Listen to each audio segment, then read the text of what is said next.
ପର୍ବରେ ଭକ୍ତିର ସୁମନ ଟପାଏ ଚନ୍ଦନ, ଶ୍ୟାମଳ ଗିରିବନ ଆପଣଙ୍କୁ ସୁଶୋଭନ, ମିଳନ ମଧୁର ରାତି ଅମାବାସ୍ୟାର ତିଥି। ଆଉ 2 ଦିନ ପରେ ଅମାବାସ୍ୟା, କାଲି ଚତୁର୍ଦ୍ଦଶୀ ସାବିତ୍ରୀ ବ୍ରତ, ଟୁଟିଯାଏ ପୂର୍ଣ୍ଣିମାର ଭ୍ରାନ୍ତି। ହେ ଗୋଲକ ବିହାରୀ ଦୀନ ଦୁଃଖୀ ଦଇତାରୀ ବ୍ରଜ ବିହାରୀ ହରି କୃପା ସିନ୍ଧୁ, ଅବଲୋକନ କରି ଗଲେଣି କେତେ ତରି, ହେ ମୁରାରୀ ମନମୋହନ ଯାଦୁକାରୀ, ତୁମେ ହିଁ ଦଇତାରୀ ଜନଗଣର ବୁଝ ଗୁହାରୀ।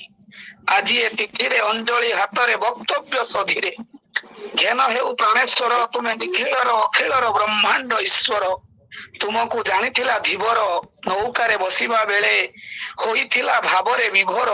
ହେ ଶ୍ୟାମ ସୁନ୍ଦର କରୁଣାର ସାଗର, ପାରିକର ସଂସାର ରତ୍ନାକର, ନଟବର ତୁମେ କେବେ ବୁଝିଛ ଜନମନର ଖବର?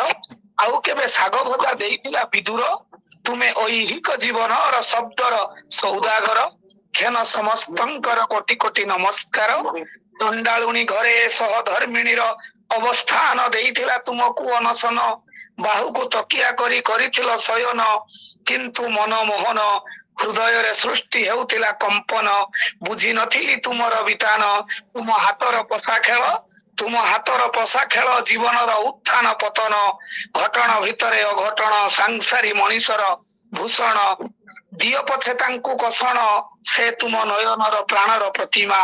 ତାଙ୍କ ବିନା ଭଲ ଲାଗେନି ଜମା, ବାରେ ଥରେ କରିଥିଲ କ୍ଷମା, ବକା ଶକଟାକୁ ଦେଇଥିଲ ଚୁମା। ଏଠି ଭୂମି ଓ ଭୂମା ବଖାଣୁଛି ଗୁଣ ଓ ଗାରିମା, ଭାବମୟ ଅଗତିର ଗତି, ବାରେ ଥରେ ଘେନ ମୋ ପ୍ରଣତି। ଅବଲୋକନ କରି ମୁଁ ତୁମ ମୂରତି, ତୁଟି ଯାଉ ମନେ ମୋର ଭ୍ରାନ୍ତି।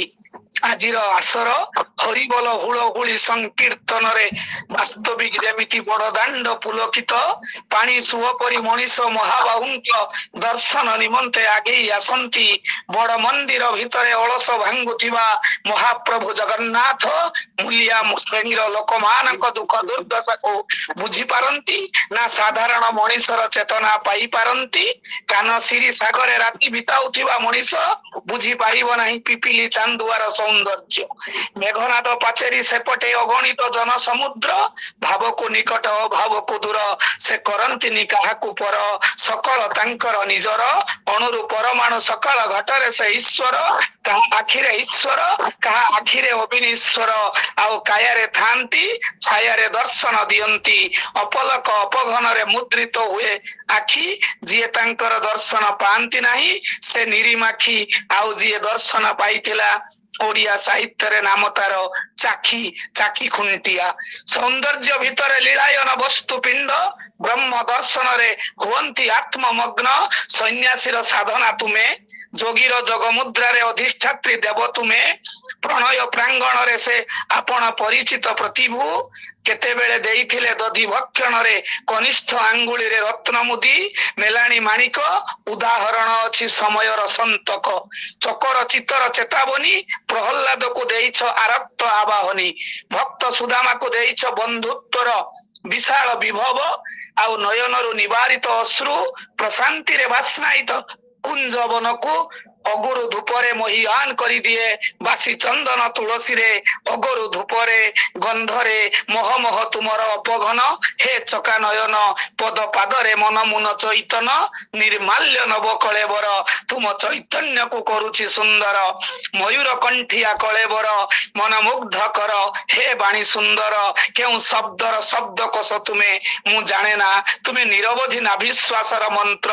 ତୁମେ ଅଜପା ଅଜପ, ତୁମେ ଗୁଣୀର ସେବକ, ତୁମେ ବିଜ୍ଞର ବାହକ, ତୁମେ ମାନ୍ତ୍ରିକର ମନ୍ତ୍ର। ହେ ଯୋଗପମ ନୀତିଧ୍ୟାସର ଚେତନାରେ ତୁମେ ଦେବପମ। ଶ୍ୟାମଳ ଶତଦଳ ପୂର୍ବାଦଳ, ନବ ନିରତ ତନୁ କାନ୍ତି ମନ ଜିଣା ରୂପ। ନୟନ ଭିରାମ ଶ୍ୟାମ କୁଟ ଦନ୍ତ ମନ ଶିବ, ହେ ନଟ ନାଗର, ହେ ମୁରଲୀଧର, ହେ ପୟୋଧର, ହେ ରସ ରତ୍ନର ରତ୍ନାକର। ବାଣୀ ଘନ ଜୀବ ସୁତ ଅମ୍ବର, ଆଶ୍ଲେଷରେ ଯୋଗୀ ତ୍ୟାଗୀ ବଟ ଗଣେଶରେ। ନିକଟରେ ଆଜାନୁଲମ୍ବିତ ମୁଦ୍ରାରେ ଘନ ଚମକ, କେଶ ଗୁଚ୍ଛ ପାବଚ୍ଛ ମୁଦ୍ରିତ ଅପଘନ ନୟନ। କର ପଲ୍ଲବ ନ ଥାଇ ତୁମେ ଗ୍ରହଣ କର, ପାଦ ନଥାଇ ବେଗଗାମୀ ହୁଅ, ଚକ୍ଷୁ ନଥାଇ ନା ଚକ୍ଷୁ ଥାଇ ତମେ ଦେଖି ପାରୁଛ, କର୍ଣ୍ଣ ନଥାଇ ଶୁଣି ପାରୁଛ, ସମସ୍ତଙ୍କୁ ତୁମେ ଜାଣୁଛ, ତମକୁ କେହି ଜାଣିପାରନ୍ତି ନାହିଁ। ତେଣୁ ଜଗନ୍ନାଥଙ୍କୁ ଆଶ୍ରୟ କରି ନିରବଚ୍ଛିନ୍ନ ନିରବତା ମଧ୍ୟରେ ନୀଳ ଲୋହିତର ନୀଳିମାର ନିତ୍ୟ ନିୟତ ନିବିଷ୍ଟ ନିଳୟରେ ନିମଜ୍ଜମାନ ଥିବା ନୀଳ ପରି ନୟନକୁ ଆଲୋକିତ କରି ଆଶ୍ଲେଷରେ ଅଭିପ୍ସାରେ ଆଭୂମ ଅନୁରକ୍ତ ଆବେଗ ଦୀପ୍ତ ଆୟତ୍ତକୁ ଆଶ୍ଲେଷିତ କରି ଭକ୍ତ ଜୀବନ ସୌଧ ନିର୍ମାଣ କରେ।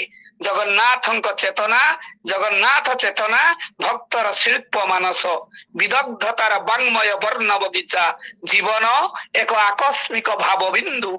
ଲୁହ ଲହୁରେ ଗଢା ସଂସାରର ଜଗନ୍ନାଥଙ୍କ ପ୍ରଭାବରେ ଭାରାକ୍ରାନ୍ତ ମନରୁ ଝାଞ୍ଜି ଅପସରି ଯାଇ ବସନ୍ତର ଆଗମନ, ଭାରାକ୍ରାନ୍ତ ମନରୁ ଯେତେବେଳେ ଝାଞ୍ଜି ଯାଉଛି ବସନ୍ତର ଆଗମନ ଘଟୁଛି। ଦୁଃଖ ଅରୁଣ ରଙ୍ଗର ପକ୍ଷୀ ଯିଏ କରୁଣ ସ୍ୱରରେ ଗୀତ ଗାଇ ଜୀବନର ଅର୍ଥ ବୁଝାଇ ଦିଏ, ଜଗନ୍ନାଥ ଜଣାଇ ଦିଅନ୍ତି ସୁଖ ନାମହୀନ ଦିଗନ୍ତର ହଳଦୀ